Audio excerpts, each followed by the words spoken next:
আসসালামু আলাইকুম everyone, welcome to চুই কিচেন। আজ আমি আপনাদের 3 ধরনের ভিন্ন স্বাদের বেলের শরবত বানিয়ে দেখাবো। বেলের উপকারিতা সম্পর্কে আমরা প্রায় সকলেই জানি। বেলের শরবত গরমের সময় শরীর ঠান্ডা রাখতে সাহায্য করে, বিভিন্ন ধরনের পেটের সমস্যা যেমন গ্যাস, অম্বল ঠিক করতে সাহায্য করে। এছাড়াও বেলের অনেক গুণাগুণ রয়েছে।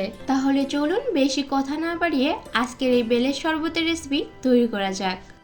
বেলের শরবত তৈরির জন্য এখানে আমি একটা মিডিয়াম সাইজের পাকা বেল নিয়েছি। চেষ্টা করবেন বেলটা একটু পাকা দেখে নেওয়ার জন্য। যদি বেলের ওপরের দিকটা এরকম হলুদ হয় তাহলে বেলটা পাকা হয়। এবার কোনো কিছু ভারী জিনিস ব্যবহার করে বেলটাকে ভেঙে নিব। বেলটা ভেঙে নেওয়ার পর বেলটার যে শাঁসটা রয়েছে সেটা একটা বোলের মধ্যে নিয়ে নিচ্ছি। চাইলে এই কাজটা হাত দিয়েও করতে পারেন, তবে যদি চামচের সাহায্যে করেন তাহলে শাঁসটা খুব সহজেই বের হয়ে যাবে। তো আমি এইভাবে করে বেল থেকে পুরো শাঁসটাই বের করে নিয়েছি।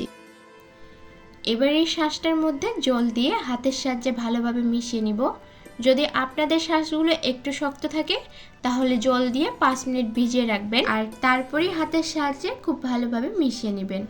এই কাজটা ব্লেন্ডারে একদমই ব্লেন্ড করতে যাবেন না, কারণ বেলের যে বীজটা রয়েছে সেটা ব্লেন্ডারে ব্লেন্ড হয়ে গেলে খেতে একদমই ভালো লাগবে না। কিছুক্ষণ ভালোভাবে মিশিয়ে নেওয়ার পরে এর মধ্যে যে আঁশ আর বীজটা রয়েছে সেটা আলাদা করে নিতে হবে। তাই হাতের সাহায্যে আঁশ আর বীজটাকে এইভাবে আলাদা করে নিচ্ছি। হাতের সাহায্যে সবটা আলাদা করা সম্ভব নয়, তাই যতটুকু সম্ভব আমি আলাদা করে নিয়েছি। এবার এর মধ্যে দিয়ে দিচ্ছি অল্প একটু জল। এবার সবটাকে খুব ভালোভাবে মিশিয়ে আমি একটা ছাঁকনির সাহায্যে এটাকে ছেঁকে নিব, যাতে করে এর মধ্যে যে ছোট ছোট আঁশ আর বীজটা রয়েছে সেটা আলাদা হয়ে যায়, যেটা হাতের সাহায্যে আলাদা করে যায়নি। আবার কেউ চাইলে এই কাজটা সুতি একটা কাপড় দিয়েও করে নিতে পারেন। দেখতেই পাচ্ছেন হাতের সাহায্যে আলাদা করে নেওয়ার পরও ছাঁকার পরে বেশ কিছুটা আঁশ আর বীজ বেরিয়ে এলো।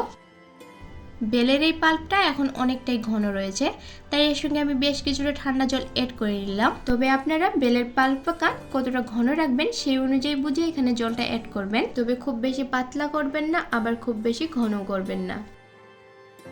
এবার এখানে এড করছি স্বাদ বুঝে চিনি। তবে চিনির পরিবর্তে যদি গুড় ব্যবহার করা হয় সেটা স্বাস্থ্যের পক্ষে বেশি উপকার হয়, তবে আমি এখানে চিনিটা ব্যবহার করছি। আর দিয়ে দিচ্ছি বিট লবণ, তবে কেউ চাইলে এখানে নর্মাল লবণও ব্যবহার করতে পারেন। অনেকেরই বেলের শরবত খেলে অম্বল হয়, এই লবণটা ব্যবহার করার কারণে কিন্তু অম্বলটা আর হবে না। সবকিছুকে ভালোভাবে মিশিয়ে নিয়েছি। চাইলে এই বেলের পাল্পটা একটা কন্টেনারের মধ্যে ভরে 2 দিনের জন্য ফ্রিজে রেখে দিতে পারেন। 2 দিনের বেশি কিন্তু ফ্রিজে রাখবেন না, তাহলে আবার নষ্ট হয়ে যাবে। আমি একটা কন্টেনারের মধ্যে নিয়ে নিচ্ছি।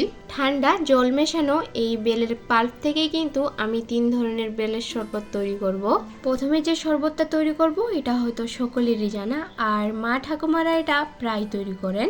আমি একটা গ্লাসে যে বেলের পাল্পটা তৈরি করে রেখেছিলাম সেটা নিয়ে নিচ্ছি। গরমের সময় ঠান্ডা বেলের শরবতই খেতে ভালো লাগে, তাই কয়েকটা আইস কিউব দিয়ে দিচ্ছি।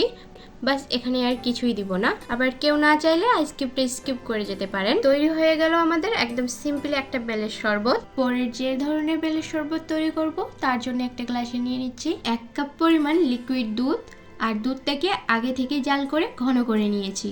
এবার দিয়ে দিচ্ছি জল মেশানো বেলের পাল্প। এবার ঠান্ডার জন্য দিয়ে দিচ্ছি এখানে আমি 2 থেকে 3টা আইস কিউব।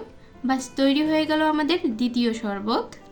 এবার 3 নাম্বার যে বেলের শরবতটা তৈরি করব এটা খুবই ইজি আর খুবই মুখরোচক। এর জন্য একটা গ্লাসে নিয়ে নিচ্ছি 1 চামচ পরিমাণে পাতিলেবুর রস।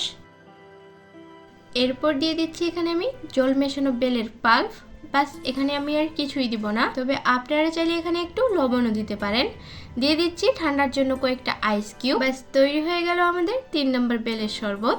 আশা করছি 3টে শরবতই আপনাদের ভালো লাগবে। আর আমার ধারণা আপনারা সকলেই হয়তো আগে থেকে এই রেসিপিগুলো জানতেন। গরম তো প্রায় একদমই শুরু হয়ে গেছে, তাই এই প্রচণ্ড গরমে পুষ্টিকর খাবার খেয়ে নিজেকে সুস্থ রাখবেন।